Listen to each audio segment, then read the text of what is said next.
welcome. Would you state your name, please, and your affiliation, and let's talk about Agile adoption.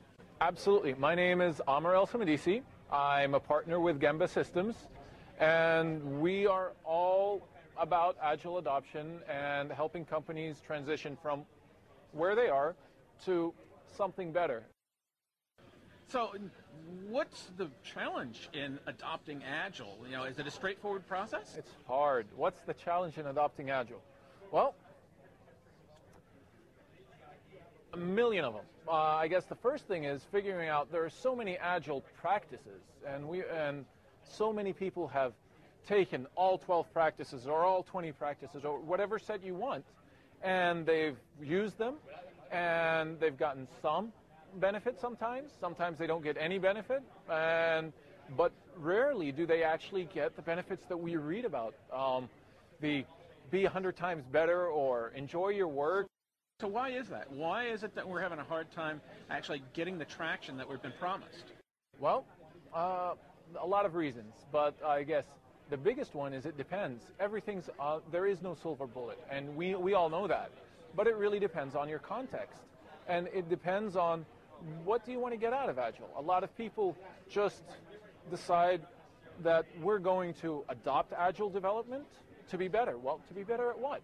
If you start off, many teams start off not having specific goals for what they want, and specifically are not even aware of the business goals that they want, because in the end, for Agile to be quote-unquote successful, you really have to positively affect the organization that you're working in. And if your organization needs time to market and you've decided to start off with test-driven development with a legacy system that's been around for 16 years, you're not going to get anything that's going to help your organization at all. Okay, so can you give us some examples out of your experience, some projects you may have worked on or teams you may have worked with that notably did it really well or notably just kind of went awry? Absolutely. Absolutely. Well, there's, without naming names, there's one team that we all hear that really well, so I'll go really quickly. One team that was really aware that they needed to improve their time to market, and they knew where they started, and they knew where they were going to. And the practices that they took were really the practices that would help them deliver something quickly. So early releases, they focused on having a backlog, and so they could deliver whenever they're done. They could deliver always the most important things. They didn't try to do everything at once. Most notably, the technical practices like test-driven development came in later because at that point in time they were needed, but they didn't start with that because they would have slowed down quite a bit. One of I guess, more notable in my mind not successes is a larger company right now that's not quite sure what they want to get out of it. And they're doing some of the technical practices, they're actually getting quite good at it. But because of the lack of connection to the organizational goals, they're just, the Agile team may end up just dying. Because they don't know what they're trying to accomplish. Well, because they're not really tied into what the organization needs, nor does the greater organization really see progress in that direction. So it has to be two ways. Not just you know what you're going, but the people who are higher up in the organization need to see that progress, that your team actually is moving in the direction that they need. Now, how do you make that visible to upper management?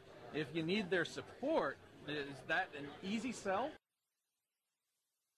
Nothing is easy, but to make it easier, you have to speak their language. You really have to stop talking about test-driven development, stand-up meetings, Scrum. Who cares? We need to say, we're going to improve the quality, or we're going to allow you to get to time to market faster, or you know what, you have a product that is dying, and we can help improve the lifetime of that product. Or a lot of times management is surprised. We'll help you have more visibility so you know what's coming up. It really depends. But the first step that many teams miss, and that is not communicated well to upper management, is, well, what business value can we actually bring? And once we have that, then we have to deliver on that. And if we don't, that's fine. It's not, Agile is never the goal, should never be the goal. Unfortunately, it many times is. Your organization's business goals are the right place to stop. Do you always need to adopt all the Agile practices all at once? You know, is that the right way of doing it? Or you be selective? Absolutely not. And as a community, we've grown past that. In the initial, there was, you shall always take all of these steps of practices. But in our experience, it's very hard to learn many things at once. And if you take them all at once, it may be too hard to swallow, and you may be paying for things in not just money, in your time and your effort and your learning that you don't need right away.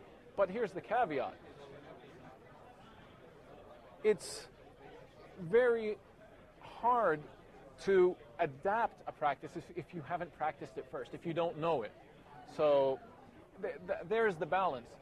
It's very hard to say as a consultant, but it's the truth. You need somebody with you who's been there, done that, to advise you in the beginning until you get your own experience and you get your feet on the review. And then you can make decisions based on your reality of what practices to drop, what practices to add, and what practice to adopt. And that's really what it comes to. Tailoring is a per customer place. It's by content. Now, is it just harder to do it all at once, or is there actually occasions where that actually takes the team down the wrong path? But that's a very good question, Al. Actually, it is harder, and there are teams that have successfully done it all at once. But it's really hit and miss, because if you pay for the effort of using all the practices, and your team, we're all people. Your team focuses on something that's not aligned with your organization's business goals, then you're in trouble. And so both. If you take a whole set of practices, you may get there, you may not. The fact is you don't know. The fact is you're taking a set of practices that are not aligned to your business goals, or that are by accident. So, and I think the key there is not all practices affect all business value. So one of our favorite practices, I love it, test-driven development, technical practice, beautiful practice. It doesn't help you get to time to market faster in the short term, and probably in the long run. It depends. Iterations don't improve the quality of code necessarily, and so on and so forth. So that's it.